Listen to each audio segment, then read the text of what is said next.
Here she is. It looks like 1968 Chris Castaway, part of the Corsair division. And spent a couple of days just cleaning up the outside of the hull and cleaning up some of the inside as well. Overall, it's in excellent condition. The top deck has no damage to it at all.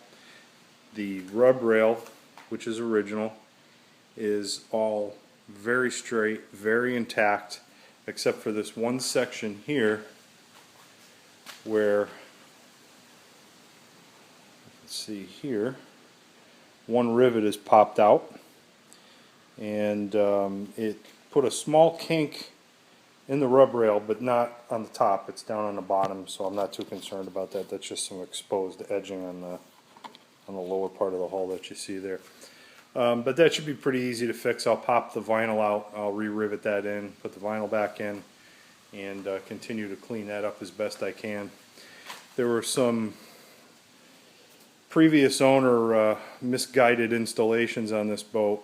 There's three of them. There's one here, there's one back on the port side of the transom, and then there's one on the port side where he installed some blocks of wood. I'm not quite sure what they were for rod holders or whatever, but they were there. They just got removed. I did a little bit of compounding and buffing on the hull to see what I had to work with, and other than, you know, the chalky oxidized gel coat that's there, that'll come right back. I'm pleased with it. I'm not going to continue doing that because I do have some fiberglass repair to do.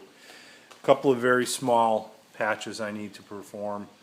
One there, it's not big, it's about the size of I don't know, maybe 2/4, and I'm going to patch that up, probably with some filler. I don't think I'm going to bother glassing the outside of that. And then I've got another small one here. That one's about the size of 1/4. Nothing major.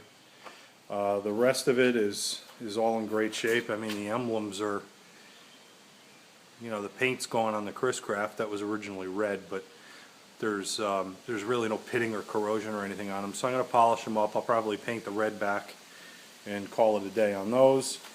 Some pretty interesting hardware. It's got these step pads with these small chrome inserts with a round hole in the middle, and I'm not sure what those are for. I had originally thought it might be for the optional railings that would have gone on the side here, but there's only two of them. There's one on this side and there's one on the other, and there's nothing else on the top board there. So I'm kind of baffled as to what those would be for, but they look to be original and they seem to be specific to this boat. I haven't seen another one. The cleats are pretty pitted, but I've seen these on eBay.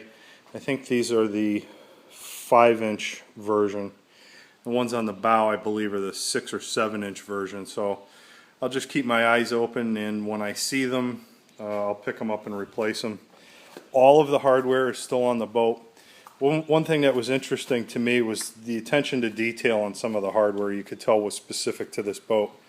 For example, this corner cap here, if you look at it carefully, it's built specifically for this application, and you can tell that by the way that it's rounded.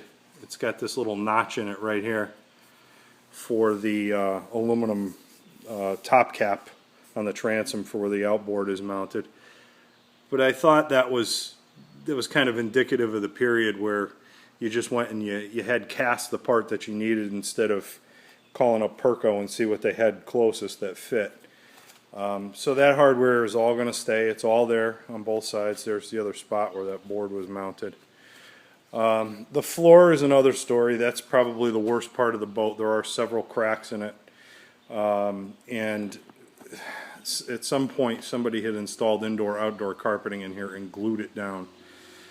So there's shreds of carpeting. The glue was put on very heavily, so I'm not sure what chemical I'm going to need, but I'm going to strip it chemically first, and if I can't get it down far enough, I'm going to end up having to grind down the entire floor, sand it down. I will, I'll do some regular fiberglass repairs in here. I'll lay down some mat, and probably have to do a smooth surface and then put some non-skid paint over the top just so we're not sliding all over. The seating in this boat originally, for those of you who really want to get down in the weeds, were simply two mahogany planks that went side to side. They sat on this cap here, and I assume they had some sort of piece of wood mounted on the bottom of the bench that kept it from sliding in and out. And they were simply screwed down into the top of this rail here.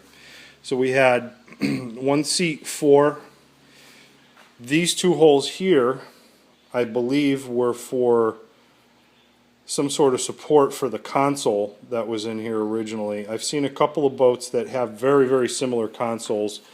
So I'm going to assume that those are either original or were designed off of the original, as there's very little factory photography that shows these boats. So I'm going to kind of reproduce what I've seen on a couple of boats that's consistent. I'm going to make that out of mahogany plywood. I have some inch and a half thick mahogany boards that I'm going to make two benches for. I'm not sure we're going to use the front bench because it just frankly takes up room for fishing, so you can't move around. It has, I don't know if they're original, but they're correct period Shipmaster Johnson controls. We're going to run a 20 horse on this boat for our application because there's a speed limit in the area we are. Frankly, we can't use anything bigger than that anyway. It can take up to an 80 horse, which I think is insane on a 15-foot boat that weighs 570 something pounds. I think 40 or 50 is probably more appropriate, but it would take up to an 80. We're going to run a 20. So some general cleaning. The only thing structural that I have to worry about are some cracks in the floors. I'll show you one back here. That's the most severe of all the cracks right there. I've considered, excuse me, I've considered actually popping the cap off of this boat and refoaming the hull. And I may do that, but it's not going to happen this year. It's probably going to happen after we use the boat for a year or two. I think it deserves it. There's so few of these around. They made 100 of them, and I think on the internet over the last few years I might have seen 3 or 4 that popped up. So there may be 20 or 25 of these things left in existence. I think it's a great boat. It is not a Boston whaler. As a matter of fact, I think it's a little better than a whaler. It's got a higher freeboard than a whaler does. Whalers tend to sit very low in the water. They're stable, they're built well, but I think this boat's going to be a little bit drier in that bay that we're going to use it. So anyway, that's the 15-foot Chris Craft Castaway, and I'll keep you posted on the progress.